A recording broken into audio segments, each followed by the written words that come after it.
Welcome to the Real Chat Podcast, where we talk business, lifestyle, and mindset. For the modern entrepreneur. I'm Baxter Colburn. I'm Allison Elise. I'm Mandy Wilkie. Let's chat. Should we call you Mr. Shane Tassoul? Over 30 years in the martial arts industry. Owns a martial arts school in Appleton, Championship Martial Arts. Sorry, can you do it? Damn it. Do it one more time? I was right. I was like on. You were really quiet for some reason. But I was quiet. Yeah, which never happens. That's why I was like, Never- something's clearly wrong. Yeah, never in the history of ever has Baxter said. Now you're good. You're a I don't know little why too you- quiet. but- Okay. Okay. One more time. Sorry. Okay, welcome back to the Real Chat Podcast, take two. I'm Mandy Wilkie here with Baxter and Allie, and today we have my favorite human outside of my three kiddos, my favorite of your human life. on the love of You're my precious. life. I think you described him. Yes. Master, Mr., depends on how we want to refer to him, Shane Tassoul, in the world of martial arts, has had his martial arts school for over 30 years. Wow. Yeah, over But 30 you're like years. 29. Right. You look really good. Right. Also been in the martial arts industry consulting realm for over 10 years. Yeah, very good. Okay, thanks. I know some of this stuff. And I'm going to kind of let everyone else take over. We're going to try to pack in 30 years of failures, successes, more failures, more successes, setbacks, comebacks in less than 40 minutes. So how do you feel about that? That's a tall order, but we can do it. Tall I like order. our odds. Yeah. I We're think we fa- can do it. Yeah. So why don't you do like a quick introduction for Yeah, those who of are you you? who Yeah. don't know Why should we who be talking to you today, Shane? Right on, Master right on. Shane Tassoul right is? Shane Tassoul, born and raised in Appleton, Wisconsin. And when I was 9, I received a martial arts uniform under the Christmas tree from my parents. Wasn't sure why. It was right around the time of Karate Kid back in '84, the original Karate Kid. Karate There we go. '84, right? And so my mom had signed me up for lessons probably because I needed a little discipline and some ambition in life and things like that. So went in and started taking classes and literally fell in love with it. And that's what I had. I mean, from the age of 9, I started at 9. I got my black belt when I was 12 years old, became one of the youngest black belts in the United States, and then started teaching at like age 14 for the instructor that I had at the time. Wow. Then went to a short stint at St. Norbert College and started up a martial arts club at St. Norbert College and had my first dose of a martial arts school. So I brought in, I think 30 people came to the first class or workout that we had. And then the second class, I learned a lot about retention and attrition because I had like 8 people that showed back up because I worked them out too hard the first class. So, yeah. And then I, 2 years at college, and it just wasn't for me. And so I ended up hanging it up, and then was trying to figure out what to do in life, and didn't have any, idea. And remembered what my high school English teacher had told me. So it's interesting. So I got put in a high school honors English class, which I was not a great student at all. And he said, "We're going to write a lot of papers this year." And I'm like, "Oh, this is Sounds gonna be awful. great." Yeah, right? I'd have been He like, said- no, thank you. Right. But he said, if you write a paper on something that you know about and care about, you'll write an A paper every time and you'll ace the class. I'm like, well, heck, if that's the There you go. case, I'm going to ace the class. And sure enough, at the end of the year, that's exactly what had happened. Right. And so Mr. Oudenhoven was his name, I remember. And so when I had gone to college and I'm like, yeah, this isn't for me. What am I going to do? And his words kind of came back in my head like, well, if I do something I know about and care about, maybe I'll do okay and be successful at it. And so you don't get in the martial art business because you're looking to pad your pension. You do it because it's something you're passionate about. Yeah. And so for a lot of years, I personally struggled in the martial arts. It was enough when I was single and no kids. It's pretty easy to get by on the money that you make and do the things. But then when life starts to happen, it gets a little bit trickier. And so, yeah, I had a lot of failures along the way. So, I mean, we can jump into Let's dive into it. Yeah. further. Right? Yeah. where that goes. And People so on want to and so know forth. about the failures. It's true. Yeah. Because it's real. It is 100%. Failure in business is kind of inevitable, right? And we've had a lot of younger entrepreneurs on the show, but you are fairly seasoned in this, right? And, Old. I know a little bit more of the backstory probably than most, but one failure is one thing, 2 failures another thing. 3 failures, third time's usually a charm. In your case, it wasn't. So what kept you going, and talk about the failures that you had when you started. Talk about how you started, I guess, Yeah, is well, the I think, first thing. First of all, I didn't have any ambition or desire to go to college, right? That was a push from the parents to, you're going to go to college. And, I think college at the time was, at St. Norbert's, was $16,000 a year. And the only reason I remember that is because at orientation, we were walking around with my mom and dad, and it said St. Norbert College, and then on the shirt it said $16,000 cover charge, 9-month party. And my dad goes, "Oh boy." So Great marketing. That's really good. Wow. it was great, True right? today. Yeah. That, Number So might have yeah, gone a little number bit. might be a little different today, right? By a lot. gosh, that's funny. So interestingly enough, right? So I had my parents owned a chain of 5 grocery stores. So I grew up in an entrepreneurial family, and from a very early age, I was working at the grocery store, right? Whether it was in the produce department or bagging groceries, doing whatever. So I learned the work ethic. It was important to my parents, which was important to me. And so I had money that was saved. And so I paid the $8,000 for my first semester. That's awesome. At St. Norbert's. And actually, I think I got a 3.38 that semester, which was better than any GPA that I got in high school. But it goes to show you that when you're invested in something, Yes. that you're going to do well. Well, then I found the independent groups on college, and then, things started to go downhill for the second semester. And by the second year, I'm like, this just isn't for me. And my mom always said, well, you should really go into computers, because I had an Apple II GS. So everyone that had an Apple II GS should have really gone into computers with a monochrome green screen, right? Ooh. And it just wasn't something that I was interested in. And so I ended up dropping out my second year at St. Norbert, and then didn't know what I was going to do. But I knew that I had a passion for martial arts. And so I had come back, and because of the connections that my parents had in the grocery industry, there was a computer-based cash register company, and they would sell the cash registers and service them and put them in the stores. And so I had gone to work for them. And so I was working for them for a little while, and I was doing all the service calls, right? So you drive 2-3 hours, and you go fix a couple buttons on a keyboard and then drive back. And it was so boring. Then I was going to get into sales. But at the same time, I was trying to do my martial arts school. So I had negotiated a space it was behind Little Caesar in Emmett's Bar in Appleton off of Richmond Street. I'll never forget. It's where I grew up doing martial arts, and my martial arts school had moved out of that location, moved into a new location. So it was really set up, just it was an empty space, right? And so I remember negotiating my first lease on a martial arts school. I was 20, 21 years old. And there was a space across the street, and I was talking to the landlord, and I said, well, they're going to give me a free month across the street, which I had never been across the street. I was just throwing it out there. I said, so if you can do something, that'd be great. He's like, yeah, we can do a free month. And I'm like, okay, done. And it was like $450 a month for rent at the time. And I said, okay. So I did it. And it was a carpeted floor, concrete underneath. It was nothing special at all. And then what happened was there was no money coming in. So I had to do something. So I was working at the computer-based cash register company from about 8 o'clock in the morning till about 5 o'clock at night.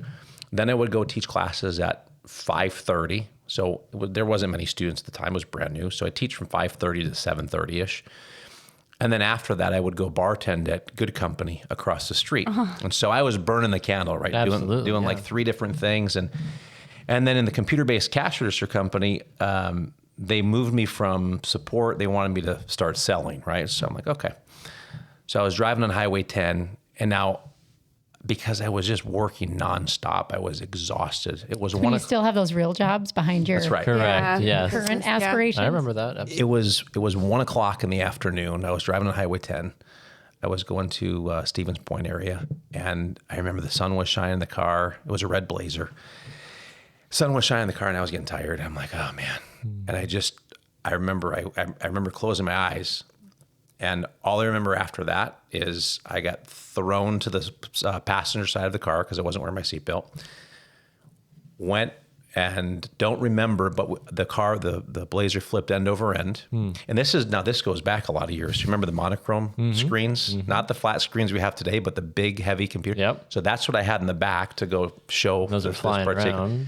So that flies in the back. I fly to the back, and my face meets up with this computer monitor in the back of the truck. Yeah. And the only reason I know that is because that's where the pool of blood was when we went to look at the car after we were done, right? And so I ended up flying out the back window of the Blazer, and I remember the ambulance coming and the people that got there, and like there was a big time lapse, and they had like stuff on my face, which happened to be my uniform from the car they were putting on to keep the blood from coming.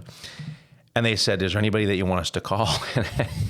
And this, I've just always had a sense of humor. I said, "Can you just call the guy and let him know I won't be there for the demo for the computer system, right?" I'm going to need to reschedule this. And it was, right. And so it was a crazy time. And I remember in the hospital after I had like 21 stitches in my eye, a couple other stitches, some other places. And I was very, very, very lucky, right? And nobody else got hurt in the accident, which was great. But I remember getting up from the hospital bed and I had a baseball hat on, and I went and looked in the mirror at the hospital, and my front lip was 3-4 times the size as it was, and it stuck out almost as far as the brim of my hat. And I couldn't recognize myself. As a matter of fact, it was 2 days later, I was at the bank. My best friend, he's at the bank. He goes, "Shane, is that you?" Right? He didn't even recognize me. Oh right? my gosh. So after that happened, I'm like, I just can't do this anymore. And so being young, I wrote the letter and said, "Hey, thanks for the opportunity, but I just can't do it anymore."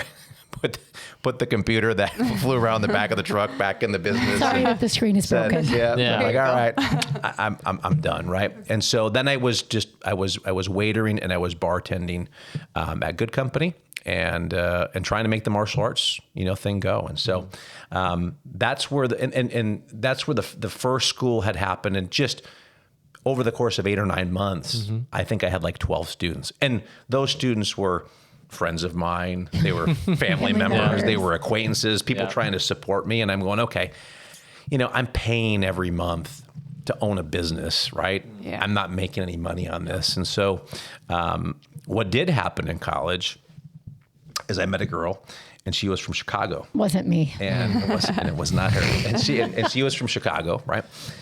And so when I left school, of course, that things get difficult. So like a lot of relationships, they end up bad, right? Not all of them, but some early on do. And so we broke up. But I remember being frustrated and irritated. And here's how this plays into the story. So I had a canvas hanging bag in the martial arts school, right? They didn't have these nice bags that they have today. Yep. And so I remember when we broke up, I remember going to the martial arts school, just wanting to take out some anger and aggression. So the best way and the safest way to do this on the bag.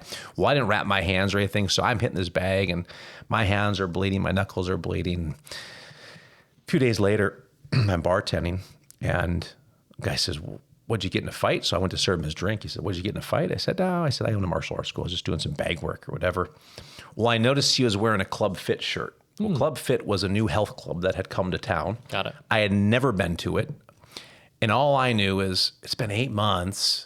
I don't have many students at this martial arts school. I got to figure something out. So by the time I took his order, went back, put the ice in his drink, made him a drink, came back, and I had this plan. Like, I've been thinking about stopping by the health club. I'd love to run a martial arts program out of your aerobics room. Now, I had no idea even if they had an aerobics room at the gym. Assumption, yeah. And he goes, "That's a great idea." He's like, "Let's meet Monday." I'm like, okay, that worked. So we meet Monday, and he's not only very interested in that, and it was a beautiful health club, big aerobics room. And that was kind of when step aerobics was kind of dying out, and spin was kind of coming in a little bit. But there Billy Blanks was coming our way. Billy Blanks was coming with the Tybo. Tybo. That's right. That's right. And so anyway, we met, and I phased out of the location that I was in and moved into the health club. And then I was doing health club sales by day, and then teaching martial arts in the afternoon. Look at that. And this health club actually had a daycare. And so parents, one of the ads that they ran that was a little sketchy.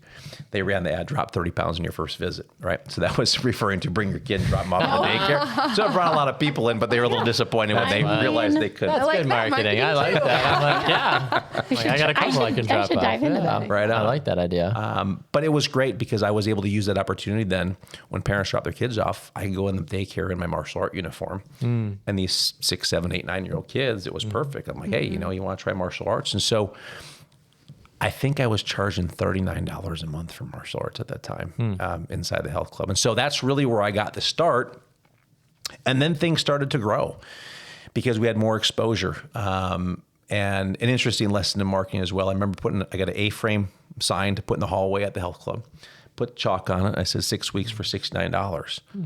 And I think we had maybe 3 people that signed up for that special, right? Then I'm like, okay, 6 weeks, $99. And we had like 15 people. I'm like, okay, there's a perceived value, right? So sometimes things can be, too cheap. So anyway, grew the martial arts school. I think I grew that school to about 125 students inside the health club. Over how long of a period of time? Over, what was I there, 5 years? Over 5 years. Okay. The environment was okay, but you had an open locker room, so kids would go in the locker room and change, and you've got adults in the locker room changes. So there was just kind of a different dynamic. But then there was a hair salon that was connected to the aerobics room. Like it was the aerobics room, and then it was the hair salon that was adjacent to it. And then the hair salon went out of business. Right around that time is where the Billy Blanks Tybo thing came up. And this was another lesson in marketing. So we put out on the kiosks, on the sign outside. Remember, we still have them today, the signs where you put the letters on? Yeah. Yep. Tybo classes now starting, whatever. So we built that program up, and I was making all the money on that. The owner was he's walking by the aerobics room at night, and he's going, he's counting all the people. All these beautiful young He's counting all the ladies with people. this He's handsome going, young dude, instructor. how much are you charging for this? And he's like, I need, because the classes were packed, right? Yeah. So he wanted to get in on it. So he wanted to say, okay, well, if you add it to your membership, you'll get X. And then he was going to pay me Y for it and whatever. And so I said, okay. So we did that. And then in the meantime, I get a letter from Billy Blank's attorney, right? Like a cease and desist because I was using the Tybo name. Oh, sure. My attorney called. He goes, he's just a dumb karate guy. He didn't mean anything by it. So we stopped doing that. But we still taught the classes. And then we called it, cardio karate back in the day. And then he wanted to expand that into his other health clubs. And so then I went to 2 other health clubs and trained some of the aerobics instructors and had them start at the other clubs and things like that. And then Gold's Gym comes to town. And so this is where failure number 1 really was the first school where I couldn't get it past 8 or 9 students. I get this blessing. I get to go in the health club, be exposed to a lot of different people, be able to build it to a point where it's sustainable, plus, have the health club sales job. And then what happens is Gold's Gym comes to town, and Gold's Gym's charging like $10 or $15 a month for health club memberships. And he's like, we just can't do it. I mean, how do you fight against that? We were charging $39 a month. Yeah. Or $35, I think it was the health club membership. And he's like, it's a bloodbath. We need to drop our rates. I just don't think you need to drop your rates. Well, they dropped the rates, and within about a year, they closed. The health club closed, right? So, and what happened was, we knew it was coming, but we didn't know when it was going to be. And being young, I was living day to day, and like whatever happens, happens. And I didn't have a plan. And so I remember going in and the electric bill wasn't paid. So there's no lights in the health club, right? And so, all right, kids, we're going to practice some ninja train today. So we literally went up front where this chiropractic practice was before, and they were gone. They had moved out. See, the salon had kind of read the writing on the wall a little bit. The chiropractic read the writing on the wall. So they were out, but there was a window up front, and that window up front provided enough light for us to at least teach classes, right, for a couple hours. And so they closed, and we had, at the time I was trying everything. I had an after-school pickup program. So Kids Cab is a service in town. where they would go and pick up the child and bring them to whatever destination. We need kids cabs to come back. Yeah, why isn't that a thing anymore? That sounds amazing. Because now think Uber Kids is a thing or it whatever. might really? be. Uber Kids is a thing. I Yeah. think Like if so. my daughter needs to go to basketball practice and I can't make it. You can Uber her. Yeah. What? Yeah. You can do that. Anyway, hey, Earth That's to a whole Alley, other never episode. knew. Okay. I have. Okay. So the cool part about the after school program was it was more of a need for parents than it was a want, right? And so I'm like, well, I'll do it. Not because I like had dreams of running an after school martial art pickup program, but I'm like, it's good money. It was like $70 a week as opposed to $70 a month Wow. for someone doing martial arts. So I went, had the conversation with Kids Cab and talked to them, and they said, yeah, we'll pick the kids up. We'll do this. And I had a contracted rate with them. It all made sense at the time. But I was doing public school and private school. And while the public school was off, I told the kids cab driver they didn't have to pick anybody up that day, right? Well, the private school still had school. And so little Nicole Peterson, I'll never forget her name, ironically. Or her parents' names, probably. Her grandfather was one of my first instructors when I was 9, right? She gets left at school. And the mom comes in and she's like, of course, just livid. And I think, I'm trying to empathize, right, as a 23-year-old. And I'm like, I understand how you feel. I had no idea until I had kids on how upset I would be and how she actually felt. But the reason I bring this up is she owned the dress rentals store, which is 2 stores down from where we were in the shopping center, right? So when the power goes out, and Club Fit now is closing, right? There's nowhere to really go. And I'm like, oh, now what am I going to do? Well, she had just gotten out of the dress rental industry. So I contact the landlord to see if I can slide in this little 1,500 square foot space so we can do our martial arts. It was on a handshake. He says, no problem. So I move into this space and we start teaching martial arts out of this 1,500 square foot facility. And Wells Fargo was on one side of us and Oric Vacuum Cleaner was on the other side of us. And, these commercial buildings, they do a lot of, I don't want to say they take the cheap way, right? But they do a lot of the aluminum studs or steel studs, whatever they are. So it wasn't quiet. And it was not quiet. Yeah. So Wells Fargo was like, what is going on? Martial arts, there's a lot of Yelling kids and- yelling and screaming and doing all this stuff. Well, I don't know how we ended up being over there. The first part of us being over there was actually kind of fun because the dads were like, can you please take the dress rental sign off of the building? Because they're always walking in the dress rentals. And I remember I was so broke, I need a sign. And so I'm like, okay, if I take the R and I take the E and I take the A, I just From need dress rental. I just need 2 letters to spell out karate, and I can use the other ones from the dress rental sign, Sure. right? And so bought the letters that we needed to make the channel sign. Amazing. And so that's what we did. And then we went in, they had dressing rooms and all the things. And so we don't do this today anymore because there's probably liability, but we brought our students in and they were doing jumping flying kicks and knocking walls down and breaking things. And that was our demo, right? I love it. So cool. And then we built that school up. And then I had hired someone to teach the cardio karate program. We had a 5 a.m., a 6 a.m., a 7 a.m., a 9 a.m. class. And this is where I learned about non-competes. So I didn't have a non-compete. And so that program at the time was doing about $10,000 to $12,000 a month. So compared to where I was and where I was now, that was just the cardio program. And plus we had the martial arts program, which is now flourishing. Well, it was a Friday afternoon and I remember I got the phone call like, hey, just so you know, I'm done. The coaches are done, right? I'm like, okay, well, what's going on? For Club For the cardio karate program. So when Club Fit closed, we moved down the dress rental space, right? Okay. Now you're just your own. Now at we're on this our own. point. Yeah. Now we're on our own on a handshake deal with a landlord. We're in this space. The cardio karate program's going well. I have instructors and coaches and all the things. And that program's, like I said, is doing about $12,000 a month. It's on a Friday. And I get notice they want to see me. So meeting the Your coaches, instructors, his team. the coaches Yeah. want That to we're see teaching me, the cardio. that we're teaching Got it. it. Come in, and they say, hey, just so you know, we're done. And they all brought their husbands with. Like I don't know if they thought I was going to beat them up or what the deal was. But I said, okay. I said, well, what's going on? That's all we want to say. We're just done. Okay, cool. So then I come to find out they had contacted everybody and said, we're in a new location starting Monday. We're going to be at this location. So I'm like, oh my gosh. So now I'm like calling, right, all of these clients going, your agreement's with Championship Martial Arts. It's not with, this person. ABC. This person. And so I was able to save about 20% of those people. Okay.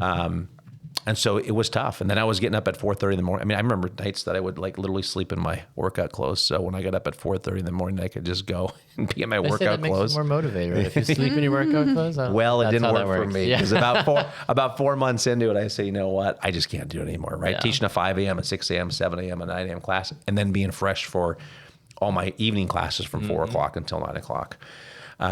And so that was a big lesson for me, with non-competes. And now we're full circle. Non-competes, they never really did hold up, but at least you had something in play. Yeah. And now non-competes are back to not being a thing anymore. Yeah. They really don't. I mean, they still really don't hold up. And I think in the interest of time, because you had some failures before, but I think the story that people will resonate most is when you made the decision to go to Vegas to a martial arts. And this is fast forwarding it a few years from the failures, but because you had nothing left, right? At this time you're married, you have small kids, you have no money in the bank account. You walk in Vegas because you can't afford a cab. You stay at a different hotel because you can't afford where the conference is, and you meet somebody that changes your life. That's exactly right. Is this when you guys meet? No. No. That's a different This is different fast story. forward. Different That's where it story. started. Yeah. Your Fast growth, forward. Right, and right. where Okay. you're at That's now. right. No, it's true. Kind of But situation. I think it's inspiring for people to know that sometimes it's just one tiny decision in your life, and it's one tiny person in your life that can literally impact the rest of your life. And I don't Correct. get it about sometimes. I think all the time. Yeah. And most Yeah. times, right? Because a lot of us don't know that what we're actually saying no to. So yeah, I mean that's exactly what happened. Eventually that 1 year, I'll fast forward, but that 1 year, the handshake that I had with the dress rental space turned into, we need to evict you because it's just too noisy. And Wells Fargo's complaining. By the way, somehow I got to wait the whole year. They never charged me rent, which was fine. I was okay with that. So that was a gift, right? You. And not because I didn't pay it. It's because they never said, hey, this is what we're going to charge you. And so I understood when they kicked me out. Well, I had 30 days to get out. And then I had my big fishing trip coming up, and I'm like, I need to figure this out. So I quick put together a projection that I just made up on how our next 5-year projection. And we moved in downtown college into like an old AutoZone place. And I gave them the thing, and they said, okay, here you go. And I took on 4,800 square feet, which is about $5,000 a month in rent, which was I was way over my head. Wow. And I said, I'll do the build out. I'll do everything. So the first class we went into, I threw my mats down on the oily floor, and it said spark plugs and, air filters and everything around the thing yet, because we didn't build anything out, but we had to move. And so I was there for several years. We had a fire, didn't have insurance at the time, so got in trouble with that whole deal, had to split the location in half, didn't want to stay there anymore, then ended up going to the Northland Mall, went in there with the same thing, here's what we do, here's where we're at. And finally, things started to click a little bit. But it got to a point where I was in foreclosure for my house, had to file bankruptcy. I had horrible tax debt, IRS debt that, when you start in two small kids, and when you start a business, you don't start it because you want to be an accountant, because you want to do all the bookwork behind the scenes. You want to do it because you're passionate about it, right? Correct. So About the work you're doing. people are going to say, well, listen, martial art guy, isn't he disciplined? Yeah, but you don't know what you don't know at the time. Correct. And so I had all these bad things or negative things that were happening. This IRS debt had really just kind of compounded over time. I mean, a $20,000 debt turned into $150,000 in 6 years with penalties and interest and all the things. And then 2 IRS agents walk into the martial arts school and say, hey, this is what you owe. And I'm going, okay. So when I go to Vegas, back to your point, because I go to Vegas for a big martial art convention. But I said, it was at the Rio. I'm staying at Caesars because I had a free night at the Caesars. And I'm like, because I couldn't afford to stay at the Rio. So we stay at the Caesars, and I'm like, I'm not taking a cab because I know they're going to take the long way. This is the victim mentality, right? Sometimes when you're broke and you're desperate, you think the whole world's against you. Yep. And kudos to you and your wife at the time, because July in Vegas is hot, and you're dressed up, and she's probably dressed up, and you're trekking her a mile down the strip. Probably not her and- favorite day Got your either. steps in. No. No. And Yeah. in Vegas, everything looks a lot closer than it really is. That's funny how that works. Yeah, that's true. That strip is really long. That's right. So yeah, and then go there, and the last day that I'm there, I go to pay for dinner, and my card doesn't work. Right, it's a debit card. Right, I'm like, what's going on? Well, the IRS like literally levied every dollar I had. So thankfully, I had cash in my pocket. It was literally the last night. And so I remember coming home and like, I just need to get this IRS figured out. And I had hired a company and they didn't do anything. So I walked in the IRS office and just said, hey, what do I need to do? And I won't say her name, but I'll never forget who she was. But she guided me through the whole process and basically was like, you're not going to reopen this corporation, correct? Like, correct. You are going to do this, right? Right. And so basically what happened is all the penalties, interest, and everything went away. Oh, wow. And I was responsible for the $20,000 in debt. So never forget that story because she absolutely was on my side. Yeah. And I think she could see how much it was tearing me apart. But then the following year, there was another convention, and they had these conventions every year in Vegas. And so I went, and I'm like, I need help. Like I knew I needed help. And that's when I literally sat at the booth for about 2.5 hours listening to a guy talking to me about how they could help. And I'm like, I just don't know if they can really help. And it was $1,000 a month for consulting. I'm like, man, that's just a lot of money. That was a long time ago too. Say 10 that's years a ago. lot of money. Right. Yeah. 13 years ago. 13 years ago? Yeah, 13 Yeah. years ago it was, yeah. And he's like, finally, it was the end of the weekend. His voice was gone from talking to people all weekend. He was like, listen, do whatever you want to do. He goes, I just know I can help. Yeah. So I'm like, all right. So I make the decision to do it. And for me, it was like, that was the beginning of the whole new era of where things went. And it was about hiring a coach. And so paid $1,000. This was July, came back. And when I came back, I implemented at very fast speeds, right? And so by September 1st, I had changed over the entire business from the uniforms we wear to the programs that we offer, the pricing structure that we had, everything that wasn't like revolutionary. It was just small tweaks. And Funny how that works. it's amazing, right? And so I ended up going from $240,000 in gross revenue, right, before that. And in 12 months' time, the next year, went to 360,000, right? Made it as $120,000 jump. And by the way, reduced my rates from $169 a month to $149 a month back then, and made more money just because of how things were structured. So we did 240,000, went to 360,000. There's actually kind of a fun goal setting story with that. Then we went to 440,000 the following year, 562,000 the following year, 660,000 the following year, then 720,000 the following year. And I remember it was this giant 6-figure jumps every year. And then that's when business got fun, because it wasn't necessarily about the money. It was about, the money was great, but it was about seeing the things that you implement, taking action, And work. and then seeing the Correct. Yeah. results. And then 100% seeing the true. results. I think one of the tips in this, though, is something that you've always said that Mike said to you. If I'm right, did he not say, I will coach you and I will teach you, but you can't ask me questions. You have to do what I ask you to do.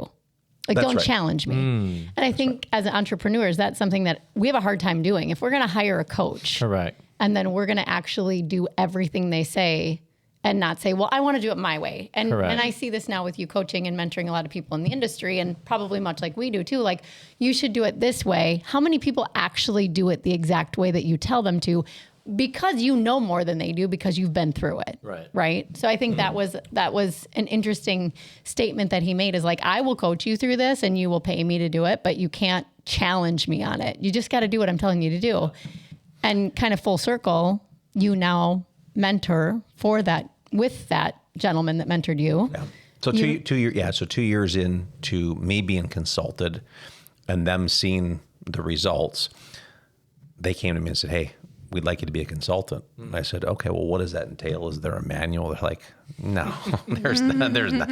They're like, you've lived it. Like, you just need to tell people and show people what to do.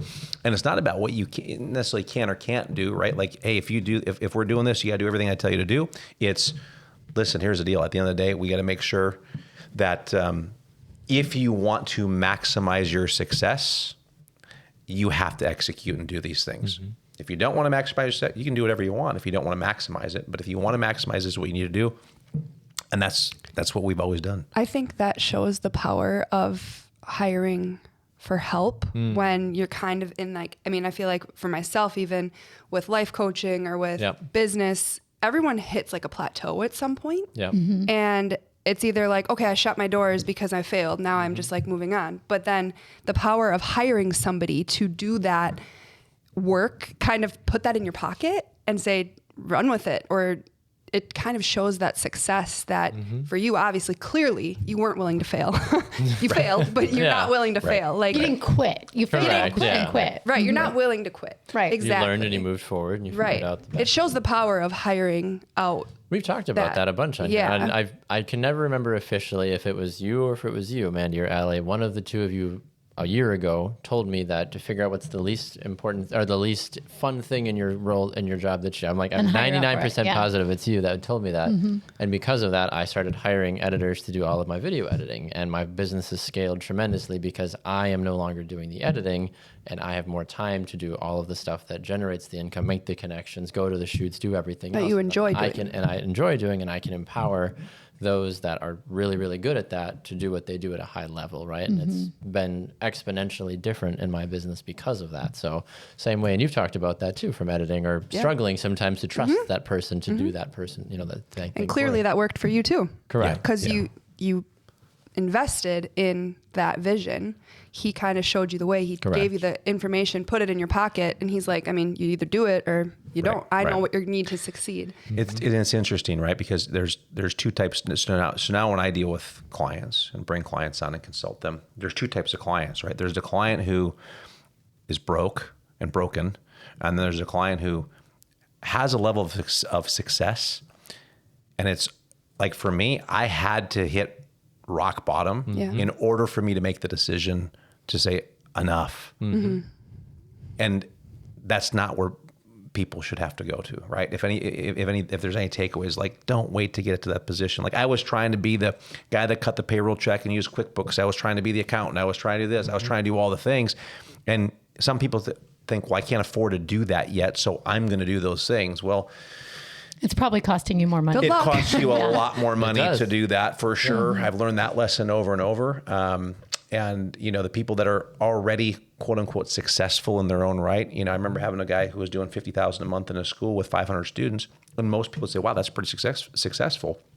The reality is, he should have been, based off of our metrics, he should have been doing $100,000 a month in a school with the same amount of students, but didn't realize it. And so he, kudos to him, was one of those guys that took the advice and ran with it. And now he does $125,000 a month in a school. And he's doing great. Other people they're afraid because they've worked so hard to get to a level. They don't want to, quote unquote, change, because change is a tough word, and take a step backwards to take those 2 steps forward. Well, big things happen when you push outside your comfort zone, but we all like to live in our comfort zone. Yes. Correct. I'm going to ask the question that I've been waiting to ask for several years. How boy. do you make your relationship of two very strong entrepreneurial minds work? Because Allie and I are both in relationships where we have a very black and white spouse, right? And they do their very hands-on, very physical thing, and you've got two very creative, very everything entrepreneurial minded people, right? Not to say that our spouses don't do that, but it's just completely different, right? So for the two of you and those that are in relationships like this, how do you make it work, or how do you not try to dominate the other person with the conversation of always about business and always about work? And Mandy, you've talked about it a little bit on the show, right? But I'm curious with both of you in the same room, I'm going to let you right? take Like, that one. What See does your what does answer that is. look like from that Well, perspective? I just consult her and she does whatever I say. Oh my That's God. pretty much how this works. Charge her a monthly fee, and it Personal, works out. professional, Yeah, right? how to fold the laundry. No, true. I'm teasing. Listen, there's times where it is challenging, right? Because we, I think, as entrepreneurs, are always trying to be solution seekers. And so when there's a problem or there's a challenge, I'm the first one to want to solve the problem. Yep. But it's not always about solving the problem. It's about, let's just sit back, bite our tongue. And we know that Wait, you women don't do that. have to get out 20. I think women have to get out like 20,000 words a day, and guys have to get out like 10,000. So I can just bite my tongue and sit back and listen. And listen, that's a harder thing for me to do, because I'm genuinely It comes I try from a to place of understand. caring. I try Correct, to understand, and I think she does as well. Is what is the intent behind what we're trying Yeah. to do? Right. That's because the delivery sometimes always isn't the best. But what is the intent behind? And I don't even remember trying what to it. 90% of the time we do it pretty well. 90% of the time, I think I know he's coming from a place of love. He Yep. knows I'm coming from a place of love. We'll challenge each other. We'll challenge our thinking. We'll give some solutions. But it happened, I think it was last week or 2 weeks ago. And I don't even remember what it was about. Something about But you I having was- a chip on your shoulder. I was so frustrated about something, and I went to vent it, and he totally like problem solved it, and I was so angry. And he's like, "What? I just solved the problem for you." And I'm like, "I just wanted you to listen." Yes, Yeah. right? And I wanted you to be like, I can understand how you feel that way. oh, And yeah, instead of thank you like, for sharing. let's just solve it. So it doesn't happen often, but once in a while, I think I did storm out and have a chip on my shoulder Well, for a that's day or every two. relationship. But she texted I me. say that happens. She texted me Yeah. and said that she didn't have a chip on her shoulder, and then later she's like, "Yeah, I had a chip. might on have my- had a I chip." might have had a chip on my shoulder." But I think the other thing is that, and I'll speak from a person that's been in a relationship and now is in a different Yep. state of a different relationship. We have a lot of respect for each other in the fact that most entrepreneurs don't ever shut off. They don't. And that can be really challenging for people that are in a black and white relationship. Yep. It can also be very threatening for people that are in a black and white relationship because some of those people have positions where they leave and they don't have to think about their position. Correct. We're constantly thinking about it. So we actually have the opposite, which is why I say this a little jokingly. It's why we travel a lot because we need to unplug. Completely get away Yeah. from And everything. completely get away from it. And even when we travel, we tend to talk about Yeah. work or what our next step is Yeah. or what's the next goal. Yeah. But we respect each other with it, and it's not a competitive thing. I was going to say too, because when you're in your mundane lifestyle and you're your brand, it consumes you as a person. You are your brand, And- it becomes your identity, and It has is to be, part of that. yeah. And so, actually, there's probably beauty to that because you both can support each other. Because when you're supporting each other, you're supporting each other's businesses. When you're talking about the things, you're supporting each other in that way too. Yes. So to actually go on these beautiful trips and stuff like that, it allows you to just like put your laptops away, put the things away. We don't Even actually if you do don't that, but- actually do that. Yeah. But there's an intention behind it Right. that allows you two Right. to reconnect on Mandy. Yeah. You know what I mean? On, Yeah. on who you two are Right. Right. together. And the reality is that our relationship together is an entrepreneurial relationship. I mean, we both are And it's always great, going to and own it our works. businesses, and it works Yeah. for us. Yeah. But we kind of knew when you know what you're signing up for. You're signing up for somebody that's exactly wired like you. Yeah. And I think one of the biggest compliments that he can give me is he encourages me to continue to be better. Yeah. He doesn't get jealous or, he jokingly says, if you want to work more, I'll work less. That's fine. And we kind of joke about it. But in that kind of relationship, you need somebody that's in your corner. Correct. And somebody that can say, okay, if you're in work mode right now, that's Yep. fine. I was going to say, give grace. Yeah. Yeah. Giving grace, Yeah. I think, is so important too. Yeah. You're in the middle of a thought or something, and instead of like jumping down his throat and being like, hey, stop talking, like, you know what I mean? I think people in relationships, when you're an entrepreneur, I'm guilty of that. When I'm in the middle of emailing and he's coming to me and he's like, well, what are you doing? And I'm like, well, can't you tell what I'm doing? Yeah. Right. Don't Right. talk to me right now. And even us. But I could give But if grace we in don't that have moment our- too and be like, 1 second. Right. Yeah. There's a respect factor you need with one that. of those signs that like do not Yes, disturb me. right. Talk to me right now. Working. Yeah. Working on air. People that aren't entrepreneurs or they don't necessarily think, I would say it doesn't happen often, but I feel like you guys probably have a pretty good balance. Yeah. You talk about it often, how it's like, oh, we sit down at the table and we're sitting there and we're working and we just know, you have that grace Yeah, that and, you give. and you and I work in a industry, Allie, where I feel like if we don't physically have our camera in our hand, people don't think we're doing it. Correct. Right? Like, which is about 10% of what we Yes. actually do, right? Totally. Like the editing, the admin, all the things, right, that go into actually running our business. But if we don't have our camera in our hand, spouses, friends, anybody, be like, oh, like, what, you just Yeah. on Instagram Yeah, again? just like, scrolling. Yeah, I've just booked another $20,000 client. I'm sorry. Like, Yeah. what do you want me to do? Like, it's just funny, And like, how that works. Even when there's two entrepreneurs, like, he's not in the social media world like I'm in the social media world. And we got away for a day I went to help him with a project at the cottage.